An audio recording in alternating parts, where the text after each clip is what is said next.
The first thing I saw that morning was a wall of orange plastic and self-importance blocking my driveway.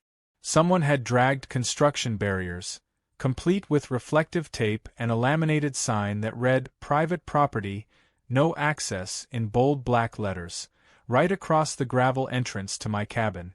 Beyond it, the single-lane road wound off into the pine trees toward the lake. I hadn't ordered road work, and the county sure hadn't sent anyone. That left only one explanation. The HOA across the bridge had decided to plant their flag on my land. And sure enough, standing behind the barricade like a general on parade was a woman in a pastel windbreaker and too much perfume, arms crossed, jaw tight, the kind of stance that said she'd already written a Facebook post about this moment. She didn't bother with a hello. "This road is for authorized residents only," she announced, like I was a tourist who'd wandered into a gated compound. I leaned on my truck door and sipped my coffee. "That's great news," I said. "You're trespassing." Her name was Karen, yes, really, and she was the president of the HOA that governed the collection of oversized lake homes across my bridge.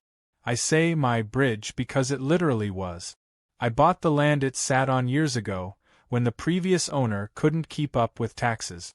The HOA negotiated an easement for resident access, but the bridge itself remained mine, boards, bolts, and all. They didn't like that fact, but as long as they could drive over it, they mostly left me alone. Until now. Karen jabbed a manicured finger at the road beyond the barricade. "We've had complaints about unregistered vehicles going toward the lake," she said. "We can't have strangers wandering in." I looked past her at the two orange cones stationed like sentries. "You know this driveway leads to my property, right?" She gave a tight smile. The HOA voted. Access is suspended until further notice. I almost laughed. I'd seen this move before: manufacture a security issue, then act like they had the right to enforce it. But the brilliance of her plan, at least in her mind, was location. She thought that because the HOA's main road ran up to my driveway junction, she could treat it like one of their cul-de-sac. She didn't know, or maybe had forgotten, that the only way in or out of her neighborhood was over my bridge. I played it cool. "Okay," I said, stepping back into my truck. "I'll make a few calls." She looked satisfied, like she'd just won a point in court. Instead, I drove the long loop around the lake to the county records office. A plat map confirmed what I already knew. The road from the highway to the bridge cut across my land before meeting their HOA-owned road. The bridge itself wasn't just mine. It was the only access point for all 48 of their homes. Without it, they'd have to drive 40 miles around the lake, half of it on unpaved Forest Service trails. I'd never weaponized that fact before, but seeing my driveway blocked had me reconsidering my restraint. I picked up certified copies of the property survey and a copy of the easement agreement, then headed back. By the time I returned, Karen had stationed 2 other HOA board members at the barricade. One was filming me with a phone. The other was leaning on a clipboard like he was ready to take my statement. I parked just short of the blockade and walked up, documents in hand. "Good news," I said. "The county agrees this is my property.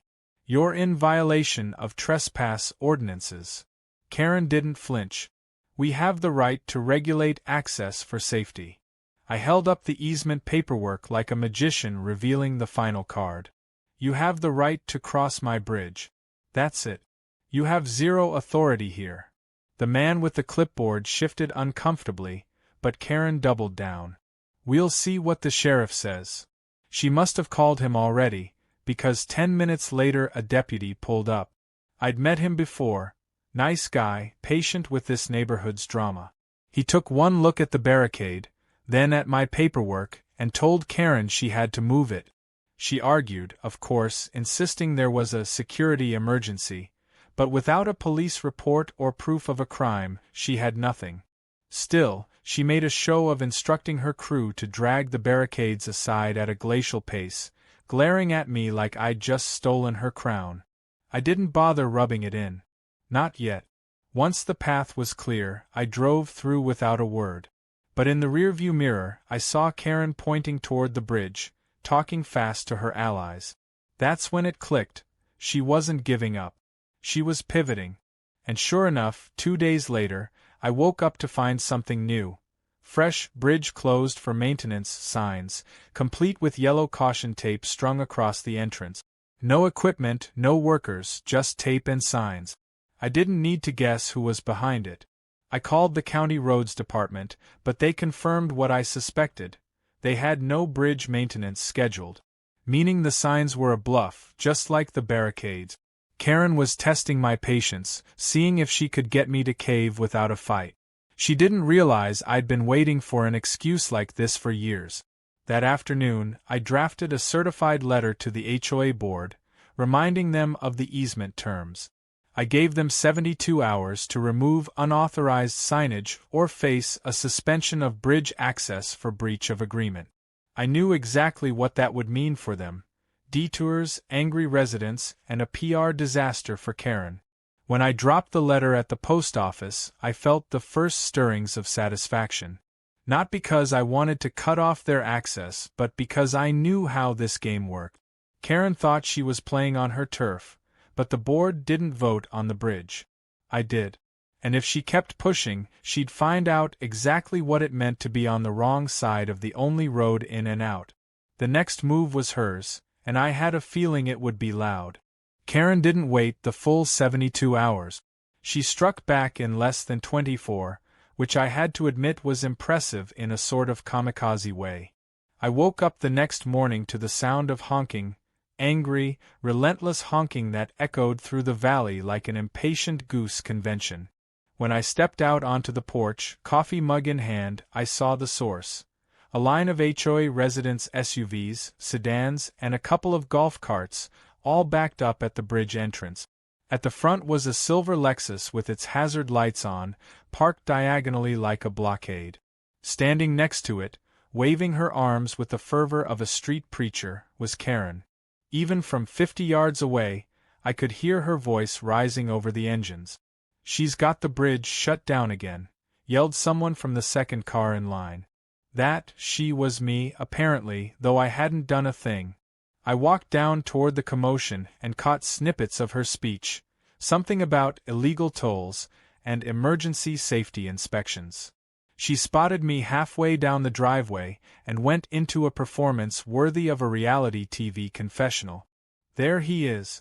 The man who thinks he can hold an entire community hostage. Several drivers rolled down their windows to glare at me like I'd personally blocked their commute with a herd of buffalo. I scanned the bridge. Sure enough, the caution tape was back, this time reinforced with cheap plastic fencing zip-tied to the guardrails. On it hung laminated signs that read, "HOA Maintenance Zone, Do Not Cross," in bold red letters. It wasn't just a bluff anymore. Karen had gone for a full visual spectacle. I walked up to her, calm as a man holding 4 aces. "Morning, Karen. I see you ignored the letter." She crossed her arms. "You can send all the little threats you want. The board voted to secure the bridge until further notice." She said it like she was reciting scripture. I raised an eyebrow. "Until further notice from who?" "The people who don't own it." She scoffed and turned to the small crowd forming behind the tape. "This is exactly why we need HOA control over that bridge. Look at him. He thinks he's king of the valley." There were murmurs of agreement, but also a few raised eyebrows. Not everyone looked convinced, which was promising. I decided to plant a seed. "Folks, you all pay HOA dues, right? Ask Karen where she's getting the budget for these signs, tape, and whatever fines you'll get when you're late to work because she staged a blockade." That got a few more murmurs. Karen snapped, "Don't listen to him. This is for your safety." A man in a fishing hat from one of the trucks called out, "Safety from what? The bridge has been fine for years." Karen shot him a glare sharp enough to cut steel, but she didn't answer. I could feel the shift. Her control over the narrative wasn't ironclad. Still, I wasn't about to tear the fence down myself. That's what she wanted, a public scene where she could play victim. Instead, I pulled out my phone and dialed the sheriff's office. Deputy Morales arrived 20 minutes later. She'd dealt with HOA nonsense before, and she moved through the crowd with the weary patience of someone breaking up a high school cafeteria fight. I handed her the easement paperwork again. She studied it, then looked at Karen. "Ma'am, you can't block the bridge. You don't own it." Karen launched into a tirade about public safety hazards, suspicious vehicles, and mysterious noises at night. Morales asked for evidence. Karen offered none. 10 minutes later, she was ordered to have the fencing and tape removed immediately. I expected compliance, grudging as it might be. Instead, Karen called for the residents to stand in solidarity and refused to take anything down. Morales wasn't having it. She warned that failure to comply could result in citations for obstruction. Karen still didn't move. That's when Morales radioed for a tow truck. The second that word left her mouth, the resistance collapsed. The fencing came down, the tape was rolled up, and the cars slowly filed across the bridge, residents glaring at me like I'd caused the whole scene. Once the road was clear, Morales pulled me aside. "You know she's going to keep pushing this, right?" I nodded. "That's fine. I've got time." She gave me a look that said she wasn't sure if that was confidence or insanity, then drove off. The next salvo came that evening. I was making dinner when my phone lit up with a string of messages from a neighbor I barely knew, a guy named Paul who lived in one of the cabins closer to town. He'd seen a post in the HOA's private Facebook group. Karen had uploaded a photo of me standing near the bridge that morning, paired with a caption accusing me of exploiting a legal loophole to endanger families and profiting from bridge access. The comments were a mix of pitchfork emojis and calls for boycott. A few even suggested the HOA should build their own bridge to cut him off entirely. It was laughable.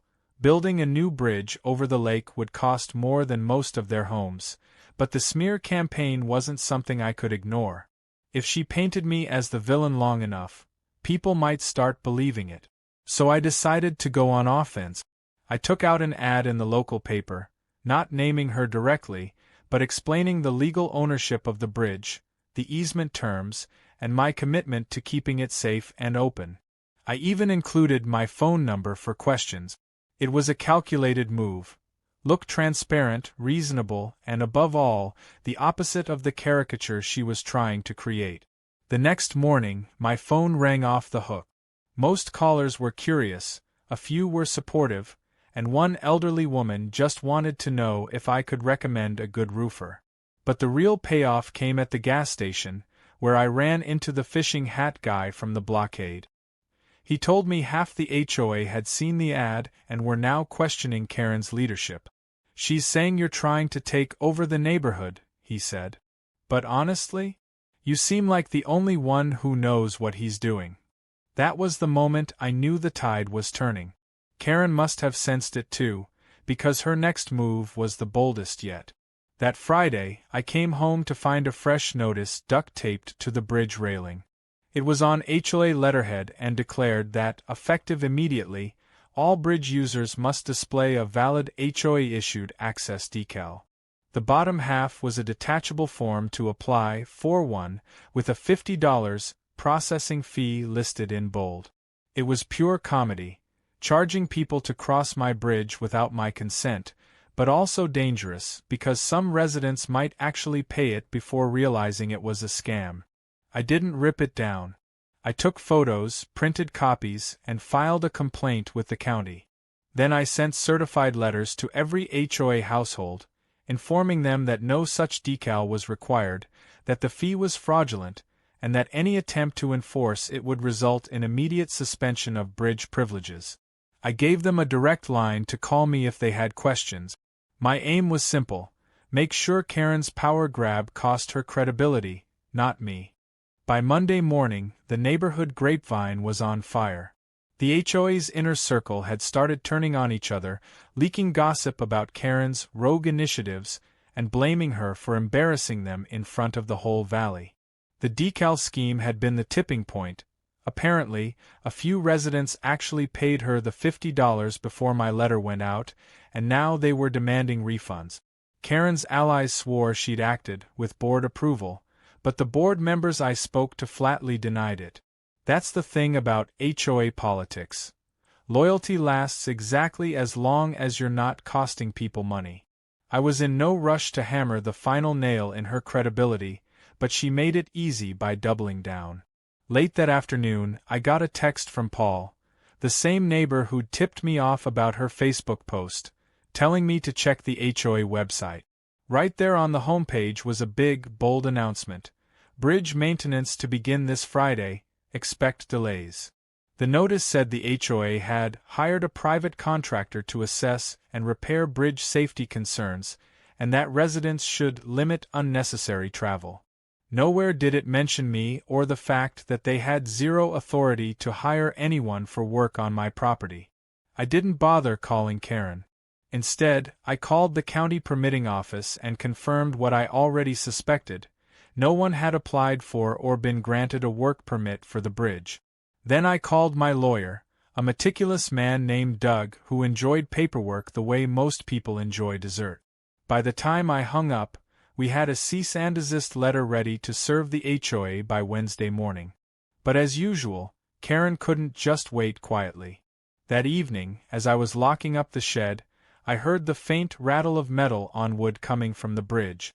I walked down with a flashlight and found a man in a neon safety vest crouched near the guardrail, fiddling with a wrench. He jumped when the beam hit him. "Evening," I said. "Care to tell me why you're working on my bridge in the dark?" He stammered something about being hired by the association to inspect loose bolt.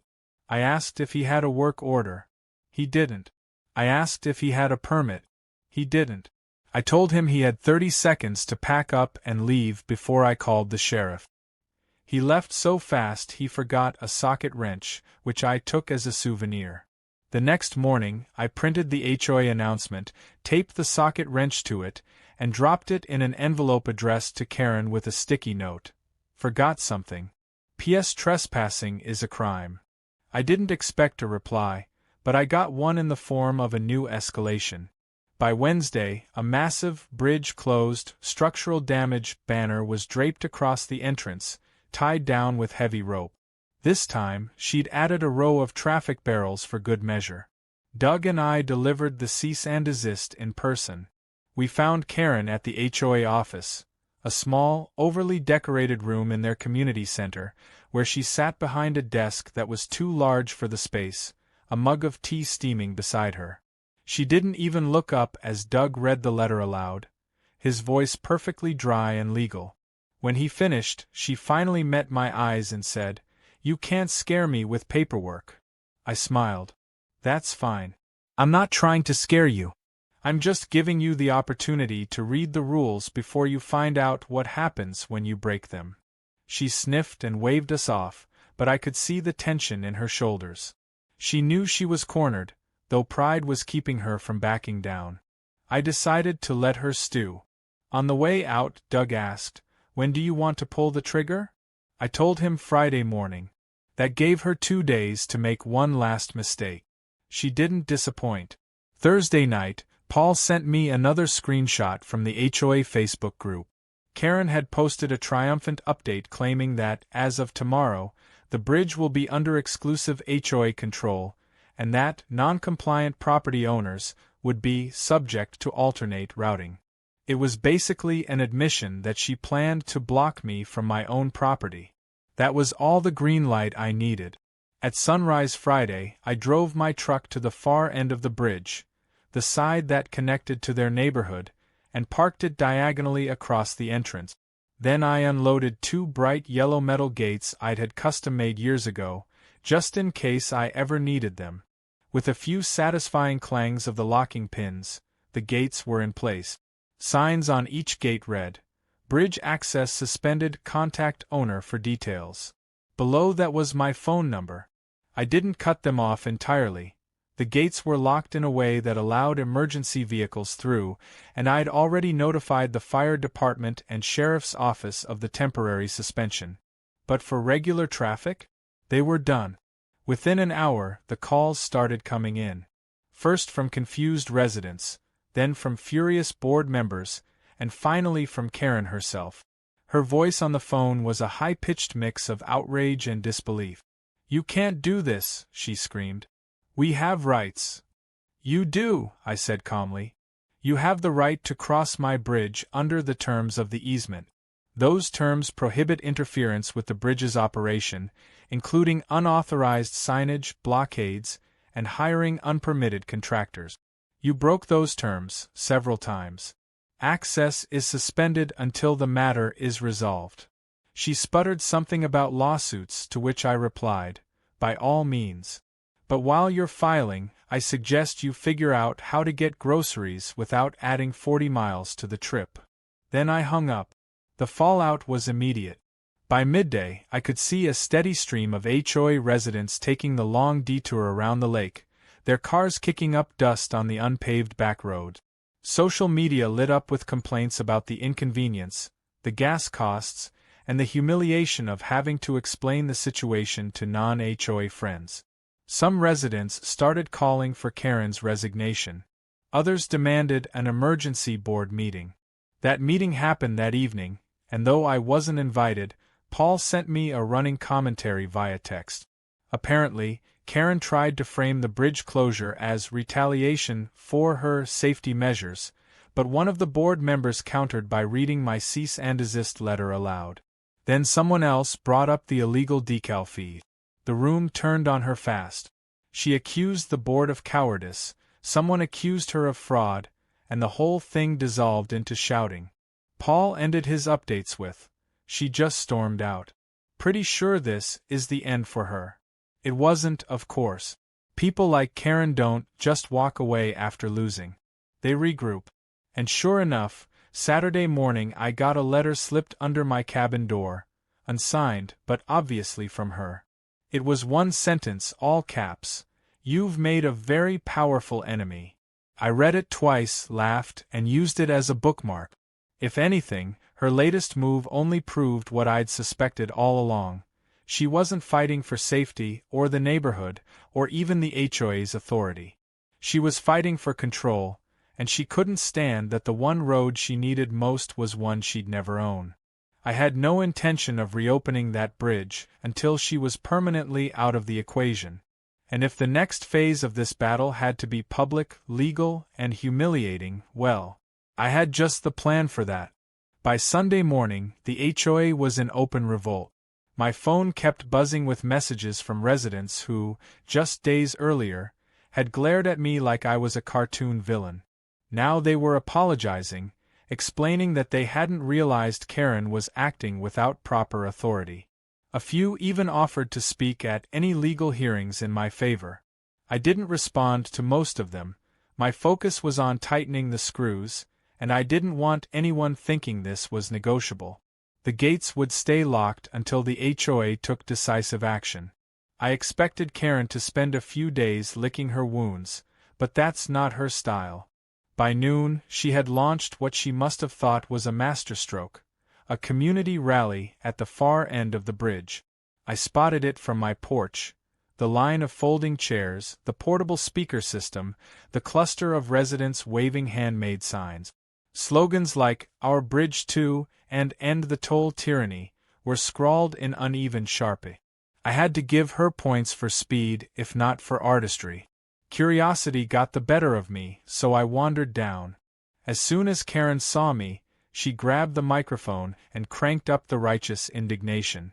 "This man," she shouted, pointing at me like I'd just been caught smuggling contraband, "is holding our neighborhood hostage.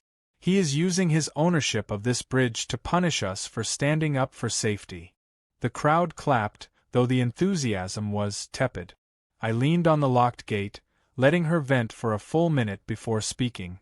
"Folks," I said, "you might want to ask Karen why the sheriff's office has 3 separate incident reports from this month, reports where she was told to stop interfering with the bridge. You might also ask her why the HOA has spent hundreds of dollars on fake signs, caution tape, and fees that went straight into her own account." That last part got some side eyes in the crowd. Karen tried to cut me off, but I raised my voice just enough to carry. "The easement lets you cross my bridge as long as you don't interfere with it. Your president broke that rule. Repeatedly. This closure ends when she's no longer in charge, or when the board agrees to binding terms. That was my first public mention of the plan I'd been building all week. I had drafted a new easement agreement with Doug's help, one that gave the HOA continued access but imposed hefty fines for any future interference. It also included a personal clause barring Karen from making any decisions about the bridge in perpetuity. It was ironclad and perfectly legal. Karen scoffed. No one in this neighborhood will sign your extortion letter. I smiled. We'll see. Then I walked away, leaving the crowd buzzing. By Monday, the cracks in her rally facade were obvious.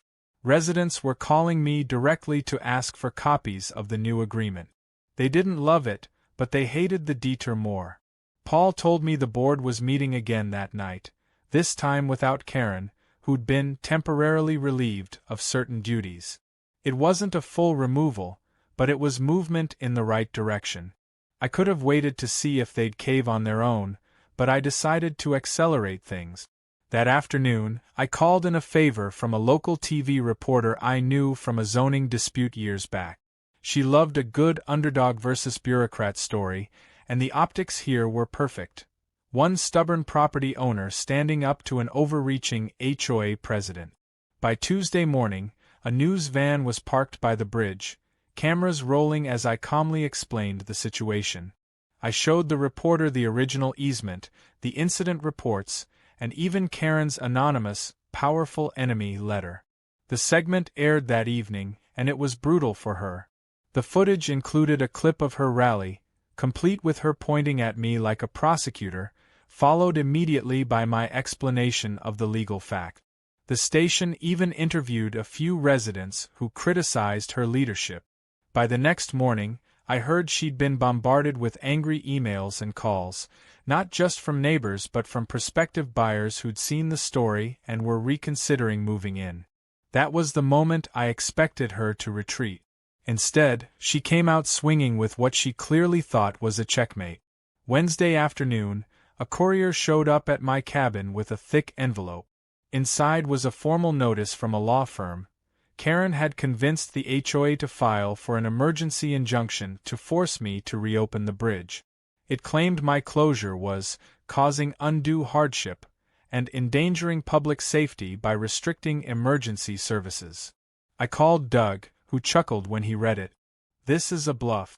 The court's going to see the emergency access clause and toss it in 5 minutes. He was right. By Thursday morning, the judge had denied the injunction outright, noting in the ruling that my closure was in direct response to documented violations of the easement. It was, in legal terms, a spectacular cell-phone. The fallout was immediate. Paul texted me during lunch. Board called an emergency meeting. Karen's sweating. By 3 p.m., I had the news. She'd been officially removed as HOA president. She still held a seat on the board, but with no real power. That was enough for me to lift the closure. I drove down, unlocked the gates, and swung them open. A few residents honked as they crossed, some in thanks, some just because they could. But Karen didn't take her loss quietly. The next day, I found a brand new Facebook post from her accusing me of weaponizing the legal system and undermining community unity. She also hinted that she was exploring new ways to protect our neighborhood from outside interference. It was laughable. Who exactly was the outside when I literally owned the land under their only road? Still, I knew better than to underestimate her persistence. That weekend, I decided to make my position unshakable. With Doug's help, I filed an amended easement agreement with the county, one that incorporated all the new protections and fines, and explicitly listed Karen by name as barred from involvement in any bridge-related decisions. I sent copies to every board member and resident. Most of them signed within days, happy to have the bridge drama over. Karen, of course, refused. But it didn't matter. Without the board's backing, she was just another resident with no authority to cause trouble. Or so I thought. Because while I was busy savoring the victory, she was already working on her next move, one that wouldn't target the bridge directly but would hit me where she thought I was vulnerable. It started with little things. Anonymous noise complaints to the county about construction after hours on my property, false reports to the wildlife department about illegal hunting, even a call to the fire marshal claiming my wood stove was a hazard. None of them stuck. My permits and paperwork were flawless, but they were time-consuming and irritating, which was clearly her goal. At first, I brushed it off as petty harassment, but when I caught a strange car parked just up the road from my cabin one night, engine idling, I realized she might be escalating again. Whoever was inside drove off the moment I stepped onto the porch with a flashlight. The next morning, Paul called to warn me that Karen had been talking about keeping an eye on me to document infractions. It wasn't surprising, but it did confirm one thing: removing her from power hadn't ended this. She wasn't just after the bridge anymore, she was after me. And if she wanted to make it personal, I was more than ready to take the fight to a level she'd never see coming. The next week began with a kind of eerie calm, the kind that makes you suspicious because you know the storm hasn't passed, it's just circling. Karen hadn't posted anything new on Facebook, no rallies, no blockades. It was almost worse than her usual noise. Then on Wednesday morning, the storm made landfall in the form of a certified letter from the county zoning board. According to the notice, my cabin was now the subject of an emergency review based on a series of citizen complaints alleging unpermitted structures, environmental violations, and unsafe road conditions. The complaints were detailed, too detailed to be random guesses. Someone had walked my property, taken notes, and drawn their own map. It wasn't hard to figure out who had done it. Only Karen had both the motivation and the pettiness to stalk my land like a tabloid photographer. But this wasn't just another nuisance call. Zoning reviews meant inspections, paperwork, and the possibility of fines. If the county inspector was feeling particularly by the book, they could shut down my cabin until everything was cleared. I called Doug, who sighed like a man being handed another plate at an all-you-can-eat buffet. "This isn't going to stick," he said. "But it will take time. And she knows that's the point." I agreed, but I wasn't content to just defend myself. Karen was pushing the fight into new territory, so I was going to hit back in a way she couldn't spin as me being the aggressor. That night, I drove into town and met with a real estate contact I knew, a sharp, no-nonsense woman named Lisa who handled commercial properties. I asked her about something I'd been toying with for years but never had a reason to pursue: the possibility of acquiring the small plot of land just past the bridge, technically part of the HOA's common area. It wasn't much, just a gravel pull-off and a patch of grass, but it was where the HOA posted their bulletin board, set up for events, and staged their little holiday gatherings. And here's the kicker. The land had been foreclosed on years ago for unpaid taxes, but because of a bureaucratic oversight, no one had realized it had reverted to county ownership. Lisa confirmed it was still in limbo, and with the right paperwork, I could scoop it up before the HOA even knew it was on the market. 2 weeks later, I owned it. 100 feet of roadside nothing, strategically located so that every single car leaving the bridge passed right by it. I had no immediate plans for it, but the possibilities were endless, and Karen knew it. I made sure of that by parking a flatbed trailer there one Saturday morning with a big sign on it reading, "Private property, improvements coming soon." I didn't say what those improvements were, which drove her crazy. The reaction was swift. I was sitting on my porch that afternoon when I saw her marching down the road toward the sign, 2 board members in tow. She stopped at the property line, glaring like she could set it on fire with her mind. "What are you doing here?" she demanded. I took a slow sip of coffee. "Same thing you did on my driveway a month ago. Exercising my rights." The board members looked uncomfortable. One of them muttered, "Karen, we should go." She ignored him. "If you think you can just take our community space." I cut her off. "It wasn't yours. It was the county's. Now it's mine. If you wanted it, you should have paid your taxes." That exchange must have been the moment she realized she'd lost whatever upper hand she thought she had. She tried to spin it in the HOA group later, claiming I was threatening the neighborhood with hostile development, but the residents were tired. The bridge closure, the legal fees, the failed injunction, they'd had enough drama. For the first time, I saw comments openly mocking her. One resident even posted a meme of the bridge with the caption, "Still not your property." Meanwhile, the zoning review came and went without incident. The inspector was a polite guy who admitted, almost sheepishly, that it was obvious someone was fishing for trouble. Everything was up to code, and he closed the case on the spot. Another Karen initiative down in flames. But I didn't want just a series of small wins, I wanted a finale. So I started working on something that would seal the story in everyone's mind, something no one could ignore. I applied for a permit to build a small covered pavilion on my new roadside property. The plan was simple: a shaded picnic area with a view of the lake, open to the public. It would be attractive enough to draw people from outside the neighborhood, which meant more foot traffic right at the bridge. The HOA hated outsiders almost as much as they hated me, so I knew it would be poetic justice. Construction began in late spring.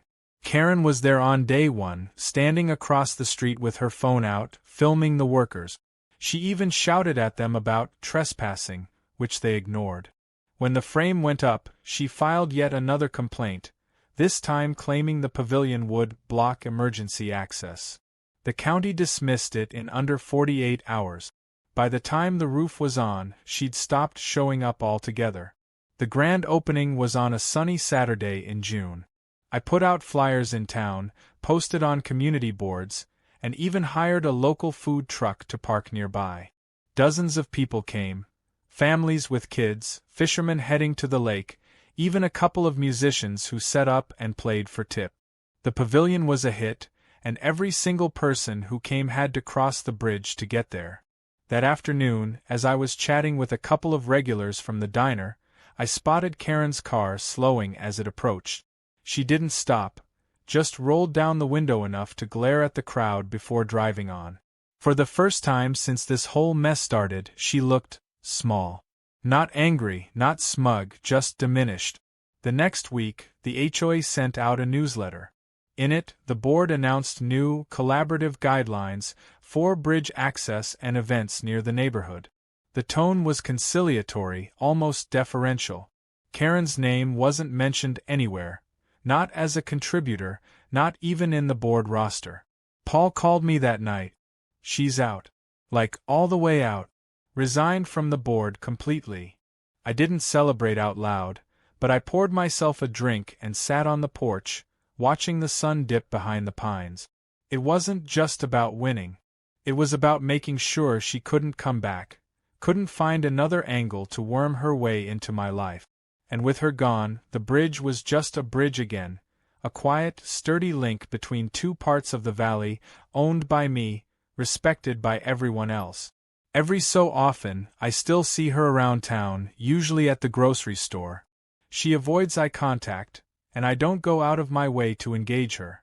We both know how that chapter ended, and neither of us needs to reopen it. But I'll admit there's a part of me that still gets a flicker of satisfaction every time I drive across that bridge, knowing it's more than just a piece of property. It's the reminder that some battles are worth fighting all the way through, not just to defend what's yours, but to prove that the people who think they can push you around aren't nearly as untouchable as they believe. And if Karen ever forgets that lesson, well, the gates are still in my shed, waiting.